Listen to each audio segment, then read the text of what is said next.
Hey everyone, welcome back to another episode of the Video Games History. I'm Adam, your resident video game expert. And I'm Marina, your co-host. Super excited to dive into today's topic. How are you doing, Adam? I'm doing great, Marina. Ready to talk about some awesome video game history. How about you? Oh, I'm pumped. So where are we starting today? Well, I thought we could kick things off with the early days, the birth of video games. It's a fascinating era. Absolutely. So we're talking like the 1970s, right? Exactly, the 70s were a pivotal time. It all started with arcade games. Remember Pong? Oh, Pong, the classic. I think everyone has heard of Pong, but what made it so special? Pong was revolutionary because it was one of the first video games to reach mainstream popularity. It was simple, yet addictive. Right. And it was created by Atari, wasn't it? Yep, that's correct. Atari was founded by Nolan Bushnell and Ted Dabney. They were real pioneers in the industry. Nolan Bushnell, I've heard that name before. What else did he do? Oh, Bushnell did a lot. After Pong, he went on to create Chuck E. Cheese's The Family Entertainment Centers. Quite the entrepreneur. Wow, that's quite a leap from video games to pizza and animatronics. Yeah, it's pretty wild. But let's get back to video games. After Pong, the arcade scene really started to heat up. What were some of the other big hits in the arcades? Well, Space Invaders in 1978 was a massive hit. It was created by Tomohiro Nishikado, and it really set the stage for the golden age of arcade games. Space Invaders, yeah. I remember seeing that one. The little aliens and the laser cannon. So iconic. Exactly, it was a game changer. It introduced the concept of high scores, which added a competitive element. High scores, huh? That must have really hooked people. Oh, definitely. People would spend hours trying to beat each other's scores. It was the start of the arcade culture. And what came after Space Invaders? After Space Invaders, we saw games like Pac-Man in 1980. Created by Namco, it became a cultural phenomenon. Pac-Man. Now that's a game everyone knows. The little yellow guy eating dots and avoiding ghosts. Yep, Pac-Man was huge. It appealed to both men and women, which was pretty unique at the time. That's interesting. Why do you think it had such a broad appeal? I think it was the simplicity and the charm of the character. Plus, the gameplay was easy to pick up but hard to master. Makes sense. So what was the next big milestone in video game history? Well, after the arcade boom, we saw the rise of home consoles. The Atari 2600, released in 1977, was a game changer. The Atari 2600, huh? What made it so special? It brought arcade games into people's homes. You could play games like Space Invaders and Pac-Man without leaving your living room. That must have been a big deal. How did it change the industry? It really expanded the market. Suddenly, video games weren't just for arcades.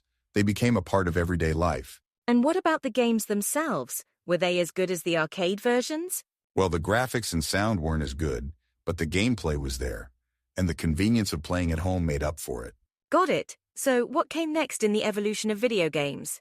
The next big leap was the introduction of more advanced consoles in the 80s. The Nintendo Entertainment System, or NES, was a game changer. The NES! Now we're talking. That was my childhood. What made it so revolutionary? The NES brought high-quality games and a more sophisticated gaming experience. Titles like Super Mario Bros. And The Legend of Zelda set new standards. Super Mario Bros. I spent so many hours on that game. What made it stand out? Super Mario Bros. Was groundbreaking. It had smooth-scrolling, complex levels and memorable characters. It was a huge leap from earlier games. And The Legend of Zelda, that was another big one, right? Absolutely. The Legend of Zelda introduced open-world exploration and a sense of adventure that was unprecedented at the time. So the NES really set the stage for modern gaming? Yes, it did. It laid the foundation for the gaming industry as we know it today. It was a golden era for video games. And what about the competition? Were there other consoles that made an impact? Oh, definitely. Sega's Master System was a strong competitor, and later the Sega Genesis brought the console wars to a new level. The console wars? That sounds intense. What was that all about? It was a fierce battle for market dominance between Nintendo and Sega. Each company tried to outdo the other with better games and technology. And who came out on top? Well, it was a back-and-forth struggle. Nintendo had a stronghold with the NES and later the Super NES, but Sega made significant inroads with the Genesis. So it was a pretty even fight? For a while, yes. But eventually, Nintendo's consistent quality and iconic franchises gave them the edge. Iconic franchises like Mario and Zelda, right? Exactly. Those games had a lasting impact and helped solidify Nintendo's place in gaming history. And what about Sega? Did they have any standout games? Oh, for sure. Sonic the Hedgehog was Sega's answer to Mario. It was fast-paced and had a cool, edgy character that appealed to a lot of gamers. Sonic, I remember that. The blue blur. It was so different from Mario. Yeah, Sonic was all about speed and attitude. It was a refreshing change and helped Sega carve out its own niche. So, what happened next in the gaming world? The 90s saw the rise of 3D gaming. The Sony PlayStation and Nintendo 64 were at the forefront of this revolution. 3D gaming, huh? That must have been a huge leap. It was. Games like Super Mario 64 and Final Fantasy VII showed what was possible with 3D graphics and more powerful hardware. Super Mario 64, that was a game changer. What made it so special? Super Mario 64 was one of the first games to offer a fully 3D world. It had innovative controls and level design that set a new standard. And Final Fantasy then, that was a big deal too, right? Absolutely. Final Fantasy VII brought cinematic storytelling and complex characters to the forefront. It was a landmark title for RPGs. So, the 90s were all about pushing the boundaries of what games could be? Exactly. It was a time of rapid innovation and experimentation. Developers were exploring new ideas and technologies. And what about the early 2000s? What were the big trends then? The early 2000s saw the rise of online gaming. Consoles like the PlayStation 2 and Xbox brought online multiplayer to the masses. Online gaming, that must have changed everything. It did. Games like Halo 2 and World of Warcraft created massive online communities and changed how people played games. World of Warcraft, that's still going strong, isn't it? Yep, it's one of the most enduring online games. It created a whole new genre of massively multiplayer online role-playing games, or MMORPGs. And Halo 2, that was a big deal for console gaming, right? Absolutely. Halo 2's online multiplayer was a game changer. It showed that consoles could offer a robust online experience.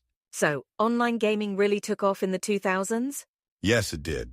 It became a major part of the gaming landscape and continues to be hugely popular today. And what about the rise of mobile gaming? When did that start? Mobile gaming started to take off in the late 2000s with the advent of smartphones. Games like Angry Birds and Candy Crush became global phenomena.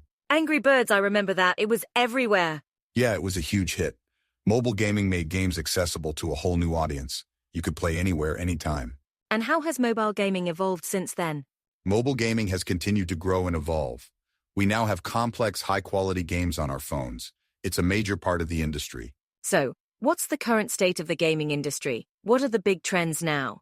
Right now, we're seeing a lot of interest in virtual reality and augmented reality. Games like Beat Saber and Pokemon Go are pushing the boundaries. VR and AR, that's exciting. How are they changing the way we play games? VR and AR offer immersive experiences that weren't possible before. They create new ways to interact with games and the world around us. And what about the future? Where do you see the industry going? I think we'll see even more innovation. Cloud gaming, AI, and new technologies will continue to shape the future of gaming. Cloud gaming, that's like streaming games, right? Exactly. Services like Google Stadia and Xbox Cloud Gaming let you play high-quality games without needing powerful hardware. That sounds amazing. So the future of gaming is looking pretty bright? Absolutely. The industry is constantly evolving, and there's always something new and exciting on the horizon. Well, this has been a fascinating journey through video game history. Thanks for all the insights, Adam.